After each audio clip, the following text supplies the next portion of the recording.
UEFA champions ലീഗിൽ ആഴ്സണലിന് തോൽവി. പ്രീ ക്വാർട്ടർ ആദ്യപാദത്തിൽ പോർച്ചുഗീസ് ക്ലബ് പോർട്ടോയാണ് അർട്ടേറ്റയെയും കൂട്ടരെയും ഞെട്ടിച്ചത്. പോർട്ടോയുടെ മൈതാനത്ത് നടന്ന മത്സരത്തിൽ അവസാന നിമിഷത്തിൽ പറഞ്ഞ ഒറ്റ ഗോളിനാണ് ആഴ്സണലിനെ പോർട്ടോ വീഴ്ത്തിയത്.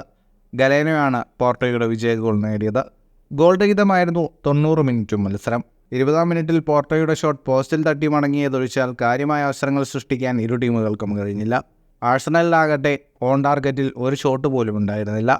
മത്സരം ഗോൾ രഹിതമായി അവസാനിക്കുമെന്നിരിക്കെയാണ് 4 മിനിറ്റ് ഇഞ്ചുറി ടൈമിൻ്റെ അവസാന മിനിറ്റിൽ ഒറ്റാവയിൽ നിന്ന് പാസ് സ്വീകരിച്ച് ഗലേനോ 35 വാര അകലിൽ നിന്ന് തൊടുത്ത സ്ക്രീമർ ആഴ്സണൽ വലയിലെത്തിയത്. മത്സരത്തിൻ്റെ കണക്കുകളിലേക്ക് വന്നാൽ 65% സമയവും പന്ത് കൈവശം വെച്ച് കളിച്ചത് ആഴ്സണലായിരുന്നു. 7ഓളം ഷോട്ടുകൾ ആഴ്സണൽ മത്സരത്തിൽ തൊടുത്തെങ്കിലും ഒരെണ്ണം പോലും ഓൺ ടാർഗറ്റിൽ ഉണ്ടായിരുന്നില്ല. 494 പാസുകൾ 87% കൃത്യതയോടെ ആഴ്സണൽ പൂർത്തിയാക്കി. 8 ഷോട്ടുകളാണ് പോർട്ടോ തൊടുത്തത്, 2 എണ്ണം ഷോട്ട് ഓൺ ടാർഗറ്റ്. 274 പാസുകൾ 75% കൃത്യതയോടെ പോർട്ടോ പൂർത്തിയാക്കി. മാർച്ച് 13 എമിറേറ്റ്സിലാണ് രണ്ടാം പാദ പ്രീ ക്വാർട്ടർ മത്സരം നടക്കുക. ഫുട്ബോൾ ലോകത്തെ കൂടുതൽ വാർത്തകൾക്കും വിശേഷങ്ങൾക്കുമായി സ്പോർട്സ് കഫേ ഇപ്പോൾ തന്നെ സബ്സ്ക്രൈബ് ചെയ്യുക.